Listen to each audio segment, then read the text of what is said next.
안녕하세요. 로담신한옥입니다. 오늘은 특별히 여러분들과 함께 농막에 관한 이야기를 나누어 보고자 합니다. 최근 들어서 농막 시장이 정말 급격하게 성장을 하고 있는데 이에 알맞는 법률, 규정 등이 지금 만들어지지 못하고 또 지역마다 규정이 또 제각각 다르다 보니까 농막 설치법에 대해서 다소 좀 혼란스럽고 논란이 많이 되고 있는 상황입니다. 그래서 오늘은 농막 설치 시 알아두시면 좋은 어떤 3가지에 대해서 정리를 한번 해보았고요. 농막 구입을 계획하고 계신 분들에게 조금이나마 영상이 도움이 되었으면 좋겠습니다. 첫 번째, 농막 설치 과정입니다. 농막 설치 과정에 대해서 간단히 한번 설명을 해보겠습니다. 가장 먼저 농막이 합법적으로 설치 가능한 농지가 필요합니다. 이제 대지 임야 등에는 설치를 할 수 없고 오로지 농지에만 설치가 가능합니다. 그리고 이제 가설 건축물 축조 신고를 해야 되는데요. 설치 지역 관할에 시군 구청에 건축과 방문하시면 서류 접수 가능합니다. 이제 필요한 서류는 축조 신고서를 포함해서 부동산 등기부 등본, 신분증, 농막의 평면도, 농막이 이제 지적도상에 배치가 어떻게 되는지 배치도까지 이렇게 서류를 준비하시면 되고요. 접수하시면 처리기간이 보통 이제 3일 정도라고 이제 알려져 있는데 보통 한 일주일 정도 소요되고 그 다음에 길게는 한 2, 3주까지 소요되는 경우도 있다고 합니다. 농막 신고는 이제 이렇게 처리를 해두시고 이제 서류가 이제 처리되는 동안 이제 농막이 설치될 현장에 미리 토지 평탄화 작업을 이제 하시고 필요할 경우에 정화조도 설치를 하시면 됩니다. 이제 정화조 같은 경우에는 허가되는 지역이 있고 그렇지 않은 지역이 있기 때문에 이는 이제 지역마다 규정이 다르다는 점 참고하시길 바랍니다. 자, 이제 가설 건축물 축조 신고증이 발급이 되었을 겁니다. 이제 농막을 설치를 하시면 되는데요. 이제 전기와 상수도 연결을 해야겠죠. 전기 사용 신청 같은 경우에는 그 전기 공사 면허가 있는 업체를 통해서 이제 전기 사용 신청과 전기 연결 이제 공사를 같이 맡기셔도 됩니다.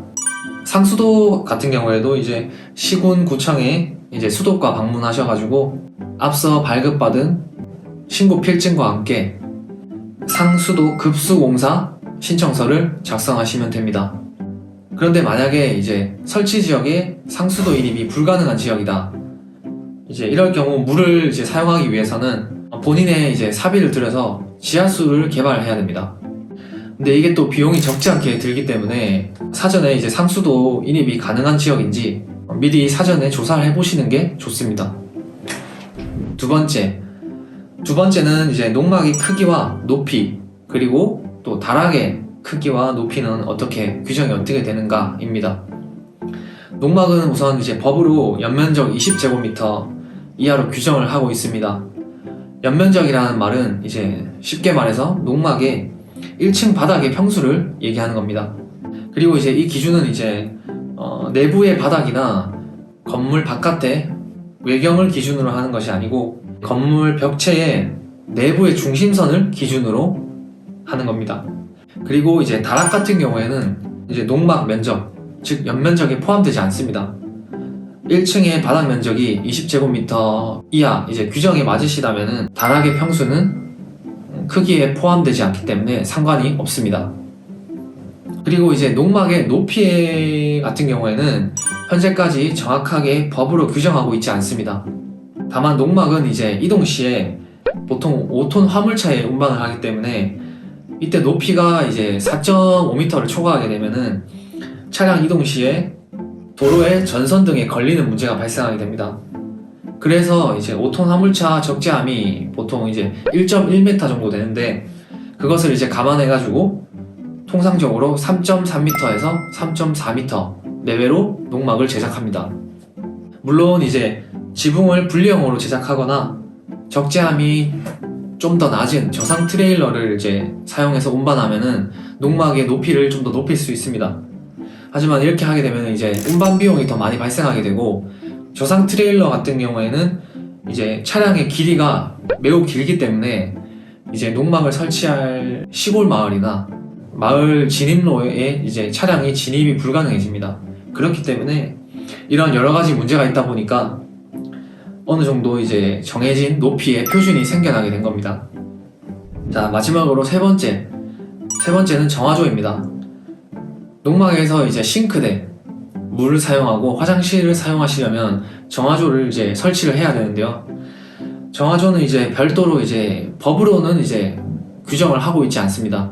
다만 이제 지자체에서 다 이제 규제를 하고 있기 때문에 지역 이제 관할 담당 공무원을 통해서 정화조가 설치 가능한 지역인지 여부를 미리 확인을 하셔야 되고요.